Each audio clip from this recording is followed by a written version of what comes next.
too worried about it. India is only concerned about two things. One is what's happening in Kashmir, and there has been a clear reduction of attacks in Kashmir or problems in Kashmir.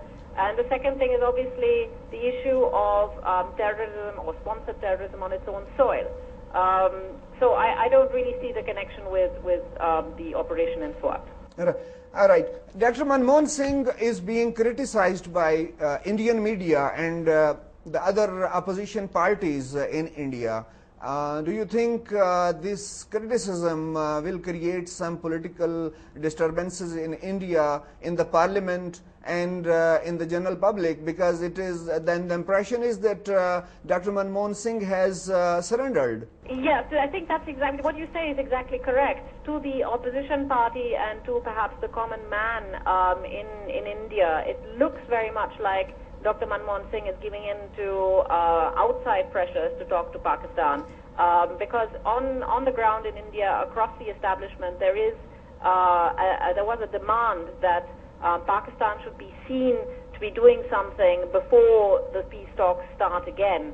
I think there are two things we need to understand. Manmohan Singh is an intelligent man and obviously has a broader vision of what the future of South Asia is. He understands that India cannot prosper unless there is a stable Pakistan, and it's good for both nations to be engaged in an ongoing peace process.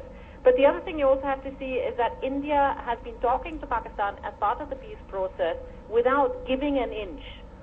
Pakistan under General Musharraf made a few suggestions in order to try and solve the Kashmir conflict. It has happened that even under President Zardari, there have been very sort of positive statements made from Pakistan, and India, although engaged in the talks, doesn't actually move.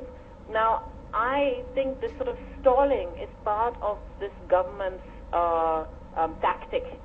So yes, they are engaged in talks, but they are not giving anything to the talks. All right. There was an interesting sentence in the joint communique which was issued after the meeting of both prime ministers. That was both leaders resolved to eliminate those factors which prevent our countries from realizing their full potential.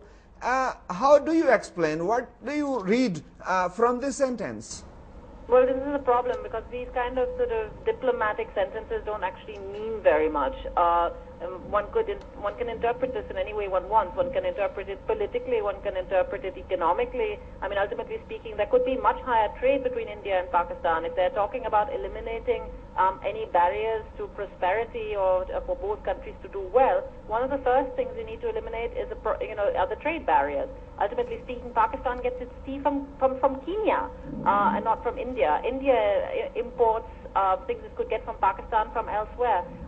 The very first step between India and Pakistan should be increased trade, and that would be, I mean, the confidence-building measures apart which have been taking place, that would probably benefit both populations, and as a result, that could underlie the peace process.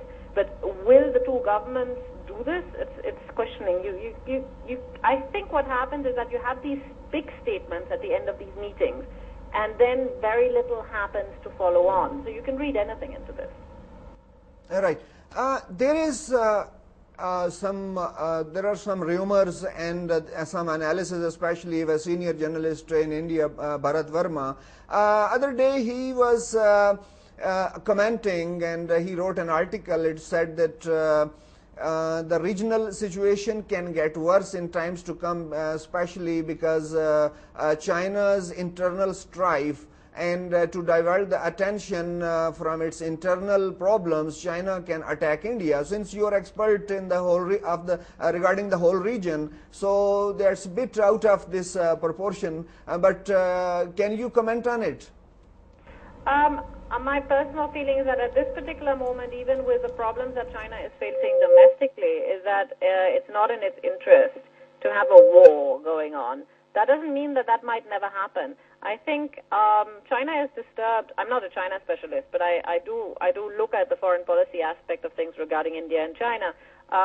China is disturbed by the fact that India has become much closer in the last 5 years to the United States. This whole quadrilateral of democracies exercise, for example, in the Indian Ocean, where you had Japan, the United States, India,